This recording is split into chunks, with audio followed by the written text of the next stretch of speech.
Muy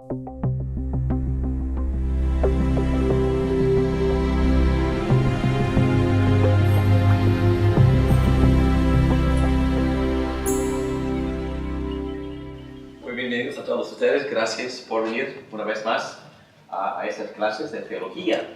Y esta noche vamos a empezar una nueva clase.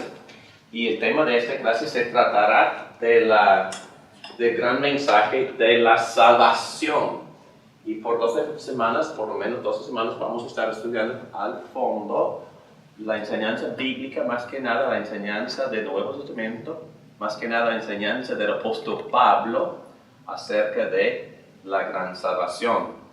Y no creo que haya más importante, más práctico y de más beneficio para nuestras vidas que este curso.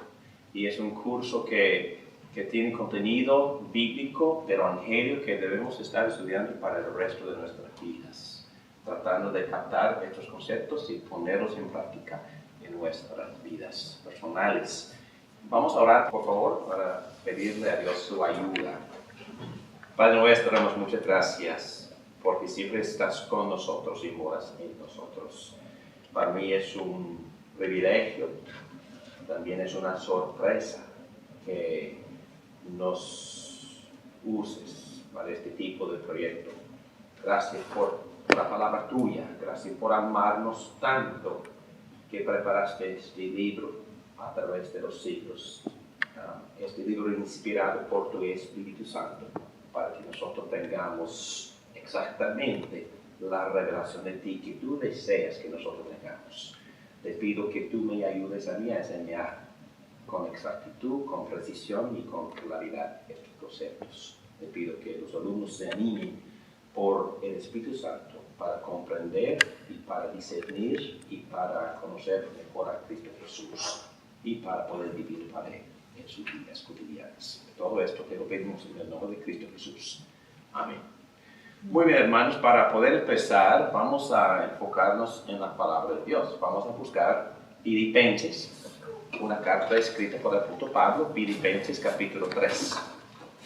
Y vamos a empezar a leer en el versículo 1 del capítulo 3, nada más los primeros 11 versículos. Y mucho de lo que yo digo en esta clase esta noche y de la clase siguiente será basado en Filipenses 3. Así dice la palabra de Dios. Por lo demás, hermanos míos, alégrense en el Señor. Para mí no es molestia volver a escribirles lo mismo y a ustedes les da seguridad. Cuídense de esos perros. Cuídense de esos que hacen el mal. Cuídense de esos que mutilan el cuerpo, porque la circuncisión somos nosotros, los que por medio del Espíritu de Dios adoramos. Nos enorgullecemos en Cristo Jesús y no ponemos nuestra confianza en esfuerzos humanos. Yo mismo tengo motivos para tal confianza. Si cualquier otro cree tener motivos para confiar en esfuerzos humanos, yo más. Circuncidado al 8º día, del pueblo de Israel, de la tribu de Benjamín, hebreo de pura cepa. En cuanto a la interpretación de la ley, fariseo. En cuanto al celo, perseguidor de la iglesia. En cuanto a la justicia que la ley exige, intachable. Sin embargo, todo aquello que para mí era ganancia, ahora lo considero pérdida por causa de Cristo. Es más, todo lo que considero pérdida por razón del incomparable valor de conocer a Cristo, mi Señor, por Él lo he perdido todo y lo tengo por estiércol, a fin de ganar a Cristo y encontrarme unido a Él. No quiero mi propia justicia, que procede de la ley, sino la que se obtiene mediante la fe en Cristo. La justicia que procede de Dios, basada en la fe. Lo he perdido todo a fin de conocer a Cristo, experimentar el poder que se manifestó en su resurrección, participar en sus sufrimientos y llegar a ser semejante a Él en su muerte. Así espero alcanzar la resurrección de entre los muertos. Bueno, esa frase en el versículo 9, y encontrarme unido a Él, define este curso. Hermanos, todo lo que nosotros vemos en nuestra salvación, ¿dónde se encuentra? Unidos a Cristo Jesús. Pero antes de meternos en este tema tan profundo y tan interesante, un tema que para mí es muy personal, que me ha tocado profundamente, y ojalá que, bueno, yo considero que ha formado mi vida durante los últimos 30 años, este concepto. Y es un concepto que para mí es sumamente especial y precioso. Antes de empezar esa discusión, vamos a tratar de poner en perspectiva este tema, la salvación. Hermanos, existen varias perspectivas con respecto a la salvación.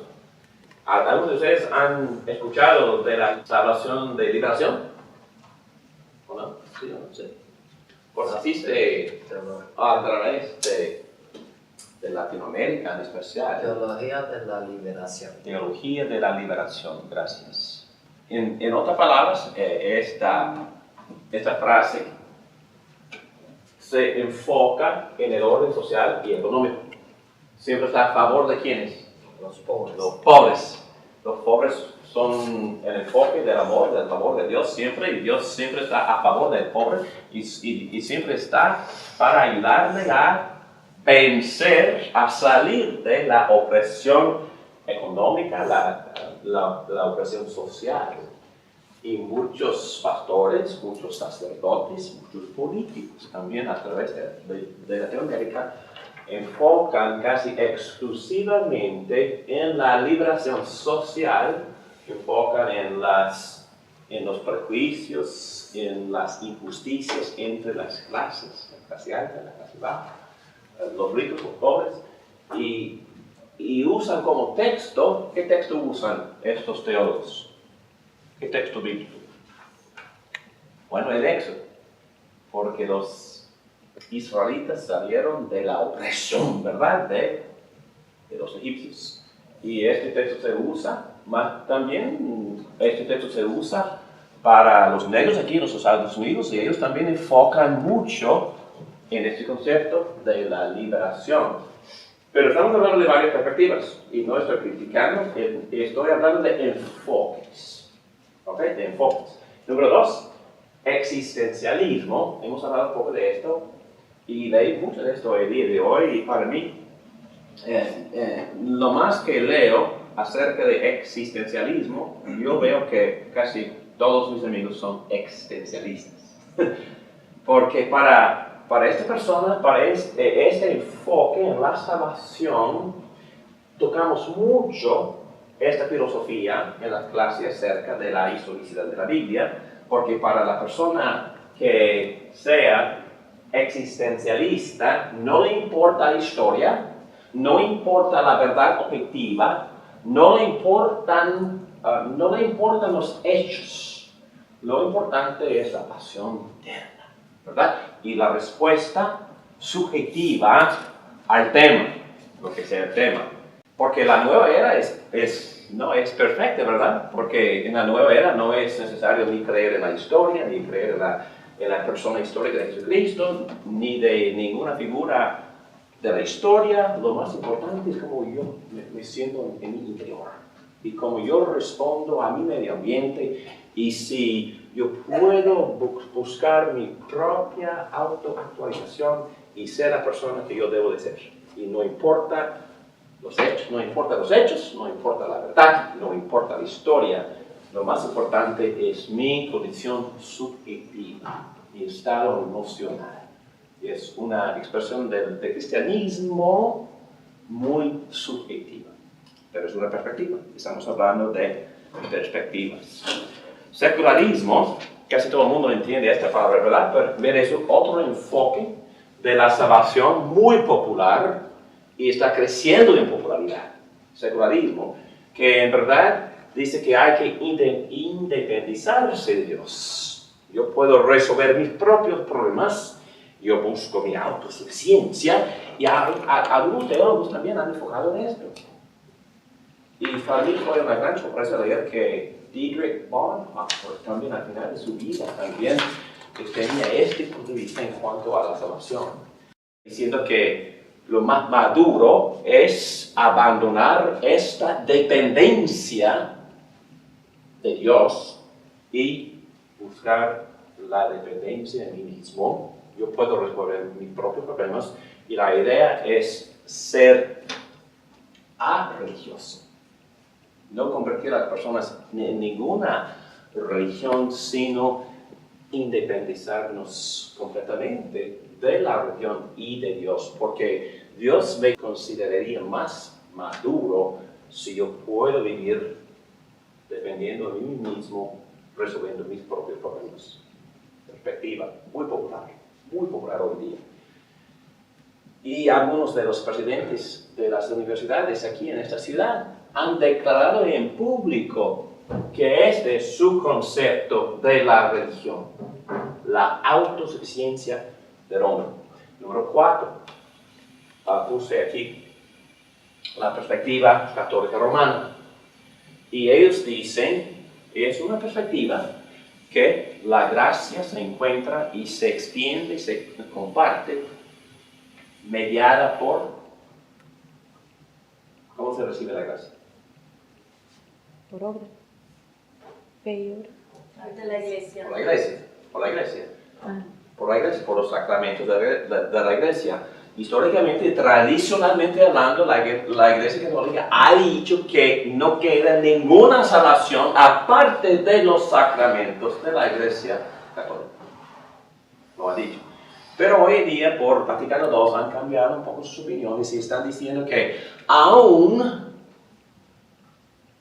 los hermanos separados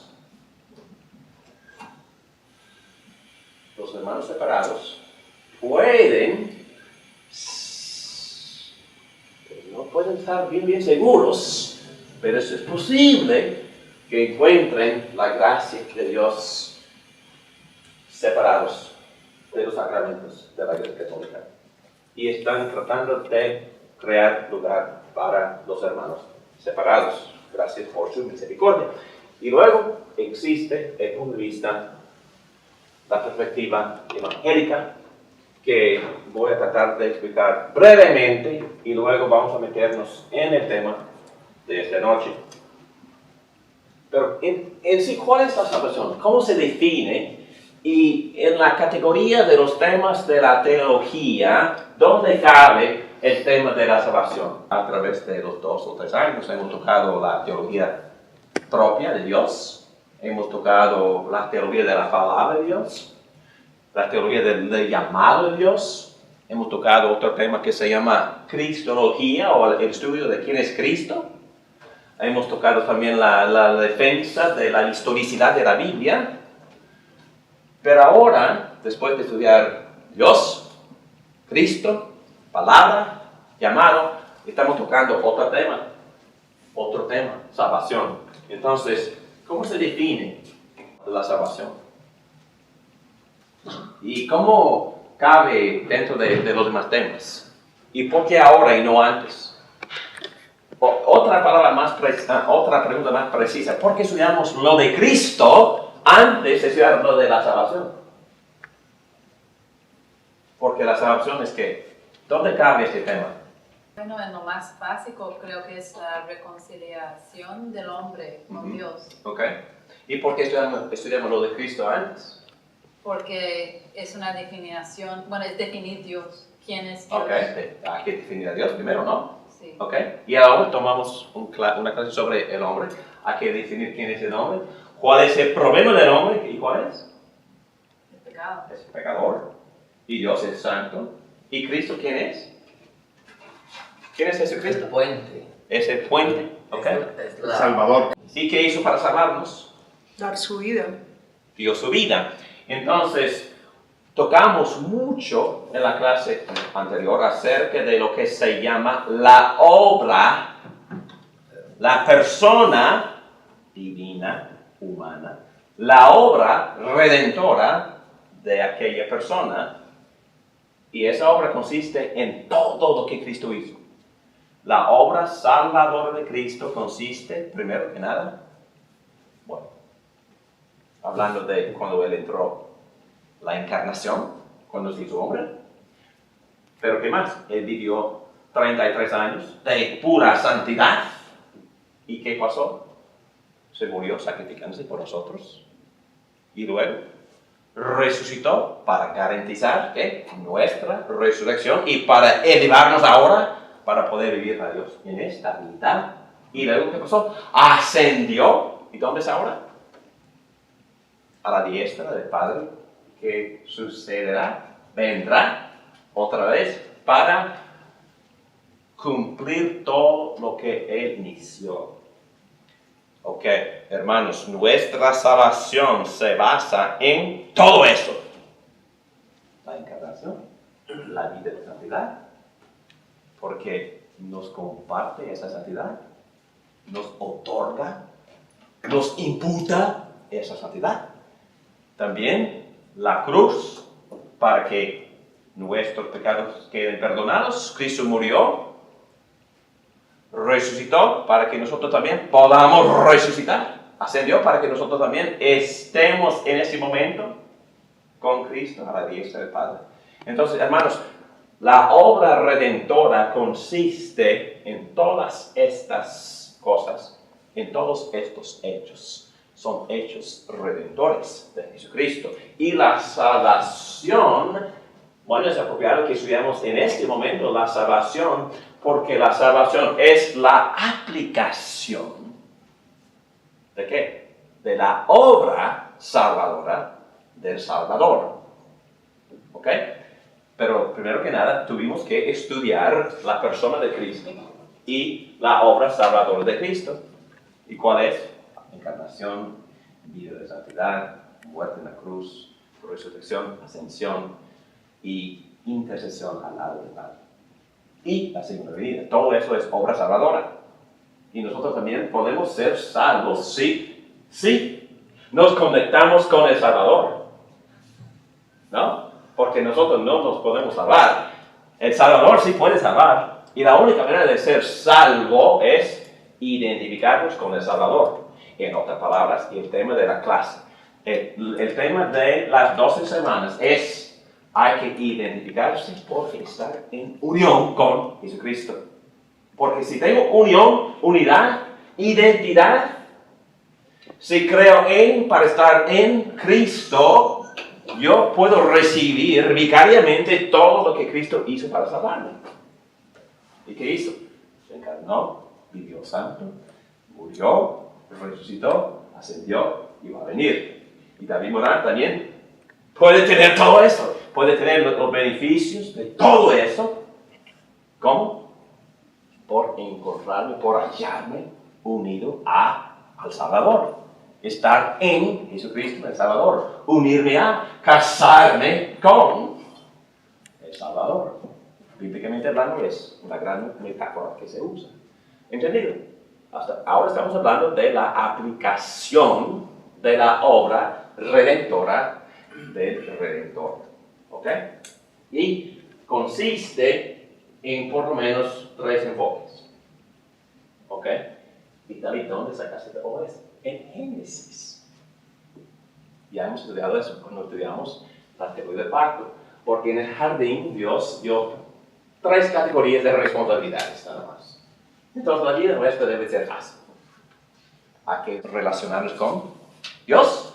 Tenemos que relacionarnos con los demás seres humanos.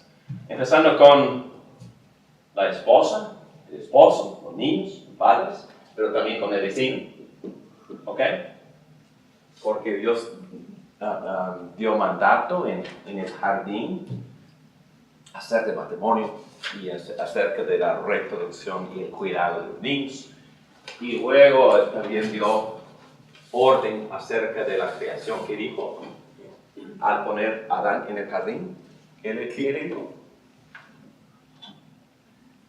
Que la cuidara, que fuera administrador de ella, y buen administrador. Y hacerla Fructífera. Muy bien, entonces, aquí estamos con un concepto bien completo acerca de la salvación. Primero con Dios. ¿Y a qué mandato me refiero? descansar. En Génesis, Dios trabajó 6 días y luego descansó. Y nos invitó, no, nos mandó que nosotros también descansáramos. Pero descansar, ¿qué quiere decir? Dormir. En Génesis, descansar quiere decir dejar de trabajar. En el Nuevo Testamento, todos los apóstoles usan este concepto para expresar nuestra fe. Dejar de trabajar, ¿verdad? Dejar de trabajar para nuestra provisión, porque cuando los israelitas salieron al desierto para recoger el maná, ¿qué pasó? El día del reposo, ¿qué pasó? Se dañó el maná, se pudrió. Sí, exactamente. Yo sé, no. Por favor, no trabajes. No salgas a la cosecha. Descanse. Y descansar, entonces, ¿qué quiere decir? Descansar en Dios. Descansar en la provisión de Dios. Descansar en la salvación de Dios. Entonces, primero que nada, la salvación tiene que ver con mi relación con Dios. Primero que nada, la salvación tiene que ver con mi reposo en Dios. Y reposo en este sentido quiere decir confiar, descansar, creer en Dios para que Él me salve. ¿Ok? Entonces, primero que nada, la salvación me reconcilia a Dios. Y en vez de vivir de manera independiente, según el concepto secular, como vivo. Como niño, no, como bebé. Mamando siempre, porque soy débil y pecador. Y necesito confiar, depender en Dios y en su obra salvadora. Si no, perdido. ¿Ok? Muy bien. Ok, salvación tiene que ver con mi relación con Dios. Tiene que ver con mi reposo en la obra salvadora del Redentor que Dios ha provisto. Dios provee todo. Provee mi comida, provee mi trabajo, provee mi ropa, provee mi casa, provee hasta a mi propia esposa, provee a mis niños. Son dones, son regalos, son herencia de Dios. También provee mi habilidad de ganar dinero. Y la medida de mi habilidad es de Dios. La salvación depende primero de Dios para la salvación. Y luego la salvación también me reconcilia con mi esposa. Qué bonito. La salvación me reconcilia con Susana, con Pedro y con ella. Mi salvación también tiene una aplicación horizontal con mis vecinos. La salvación recibe el amor de Dios para que pueda amar. ¿Ok? Y también es un buen diseño para padres creando sus hijos.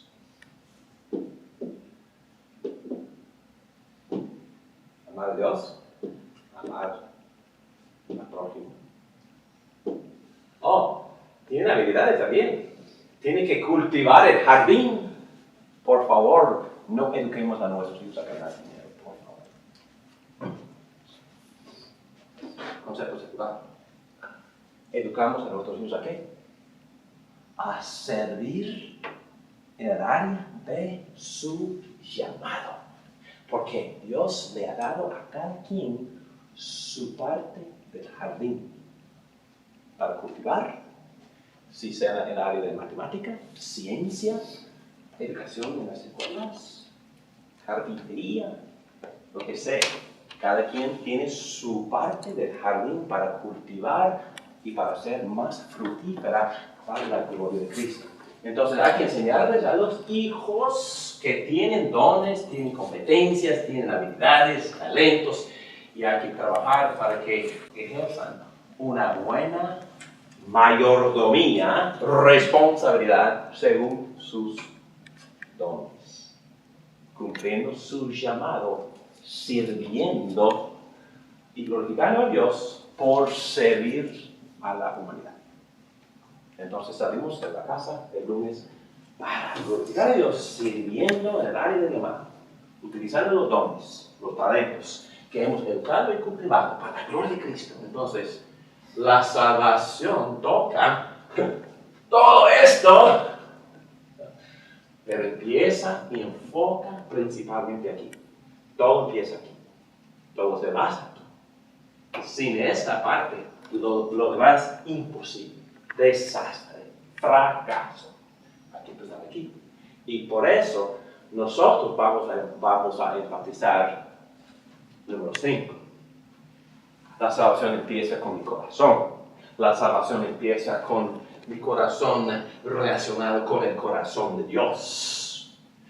La salvación empieza con mi relación, con mi reconciliación con mi Dios y Dios conmigo. Y por eso vamos a tocar todos estos temas. Empezando con el llamado general, Dios quiere que todos se arrepientan y que pongan la fe en Jesucristo. Pero también viene algunos con un llamado eficaz. Ok, llamado eficaz. Y por eso Pedro se convierte. La conversión, ¿qué consiste en qué? En una respuesta de él, el arrepentimiento y fe en Cristo.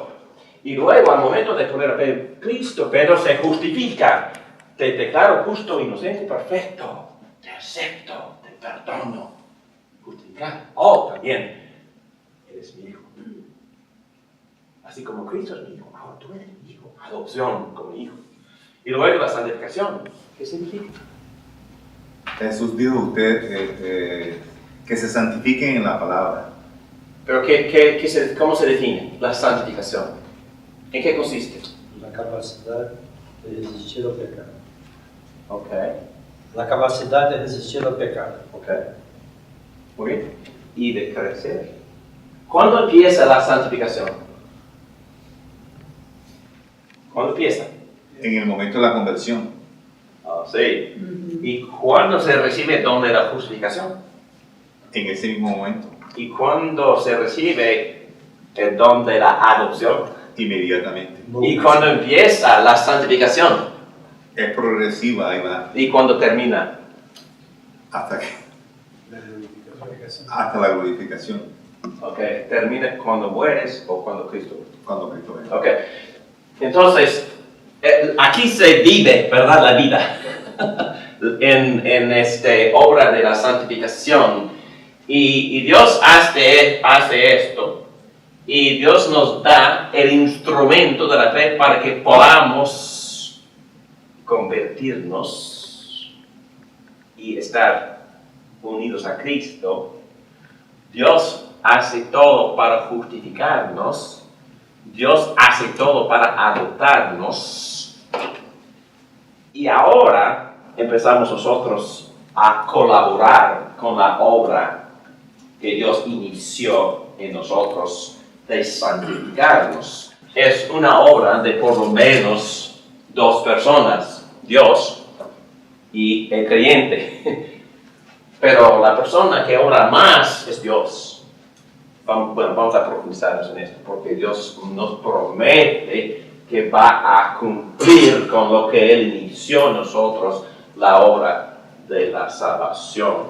Pero santificarse es crecer en la fe hacia ¿cuál es la meta? ¿A dónde vamos en este proceso de madurez? ¿A dónde vamos? ¿Cuál es la meta? Ser como Cristo. Ser igual a Cristo. Ser igual a Cristo es la meta. Conformarnos a la imagen de Cristo, Romanos 8, 29. En otras palabras, es ser santos así como el Padre es santo.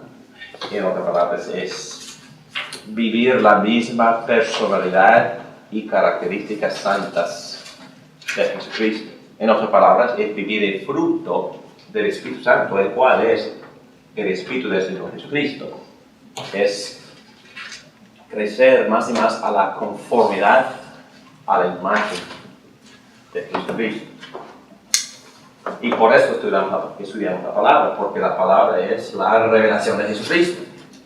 Y no se puede hacer progreso hacia la meta sin conocer la palabra, porque la palabra es la revelación objetiva de Jesucristo. Por supuesto que sí, el Espíritu Santo tiene que trabajar en lo más íntimo de nuestro ser, pero también en ese proceso hay muchos medios, principalmente que usa Dios para santificarnos. Ese texto, Juan 17. ¿Cuál es el instrumento? La palabra. La palabra de Dios. Entonces, la palabra de Dios es el instrumento que usa el Espíritu de Dios para santificarnos. Pero hay otros medios también, la oración. La oración. Bueno, este tipo de enseñanza y comunión cristiana es medio. El culto de alabanza también es medio, porque Dios está presente y nos está conformando a su imagen. Mientras tenemos comunión y adoramos a Dios en el culto. También usa las pruebas y las tribulaciones para santificarnos. Qué bueno, ¿no? Y usa los sacramentos. Dios está presente y nos hace crecer por la presencia de Cristo en la Santa Cena. Y también usa el servicio. Y cuando nosotros estamos utilizando nuestros dones espirituales, Dios nos está madurando. Y a veces sentimos más la presencia y la transformación de Dios cuando obedecemos y servimos a Dios por fe. Son medios que Dios usa. Pero principalmente lo que yo he visto es que las personas que se bañan diariamente en la palabra son las que crecen rápido. Y hay que bañarse todos. ¿Okay? Muy bien. Preguntas acerca del concepto central. Hemos tocado el tema. Vamos a enfocarnos, profundizarnos en este tema durante las 12 semanas. Y vamos a estudiar cada uno de estos temas de manera bastante amplia y profunda. ¿Ok?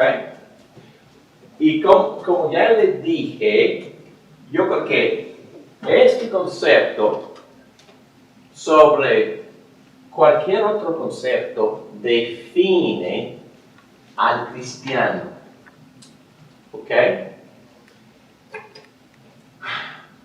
Gracias a Dios, la Biblia a veces nos habla y explica las cosas en términos sumamente sencillos. La Biblia dice que existen dos identidades nada más.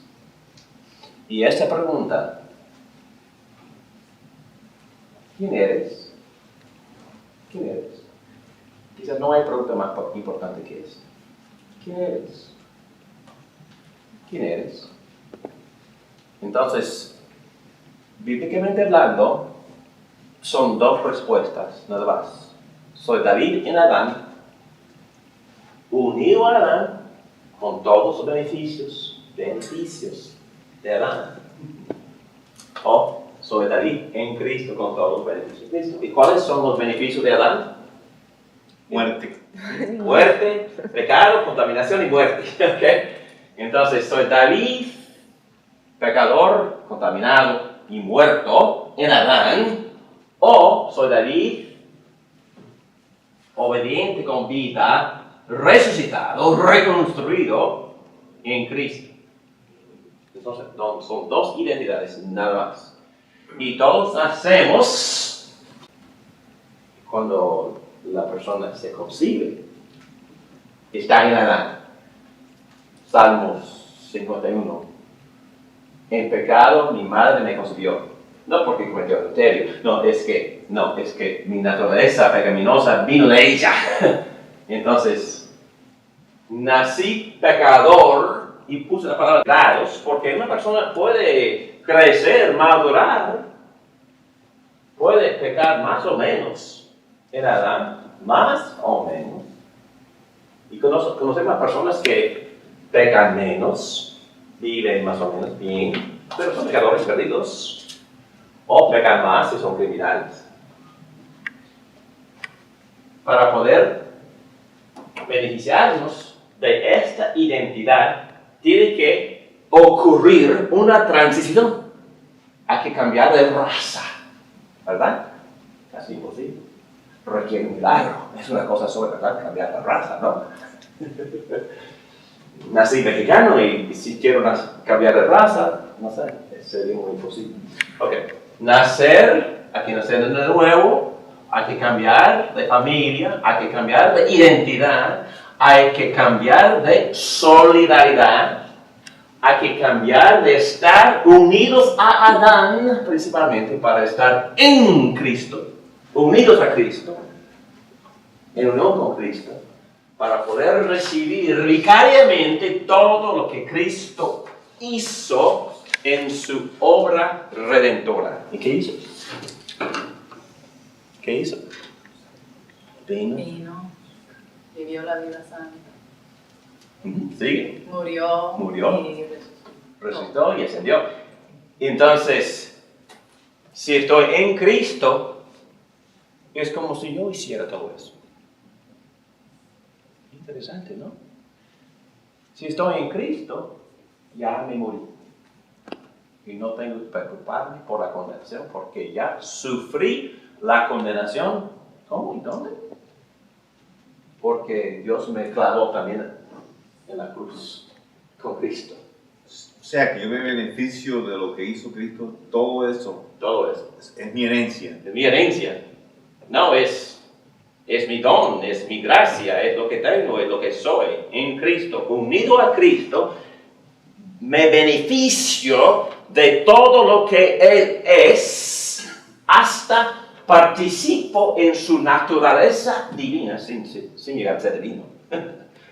Porque es una cosa participar y otra cosa llegar a ser. Pero participamos en la naturaleza divina, recibimos la misma rectitud, justicia, perfección, obediencia del segundo Adán, que se llama Jesucristo. En Romanos 5 se llama el segundo Adán. En 1 Corintios 15 se llama el último Adán. Y en este Adán yo me beneficio de todo lo que Cristo es y de todo lo que Cristo ha hecho. ¿Ok? Y voy a profundizarme en esto, voy a darles una lista larguísima de beneficios que recibimos por virtud de nuestra unión con Cristo. Entonces, cuando el Padre dijo que se complacía en Jesús, ya Él se complace en mí por lo que hizo Jesús. Oh, sí, qué bueno, ¿no? Interesante eso, es casi no lo puedo creer. Te comparte sus dones, sus habilidades, para que puedas servir utilizando esos dones. Y cuando te veo ejerciendo esos dones, eso me acuerda de Cristo. ¡Wow! Cristo te acepta, te perdona, te justifica, te está santificando, te va a glorificar, porque tú vas a recibir todo lo que Cristo ha experimentado hasta la gloria. No nada más vas a estar en la gloria, vas a ser glorificado, perfeccionado. No nada más tu alma, sino tu cuerpo. Estás fuerte. Y un poquito más delgado.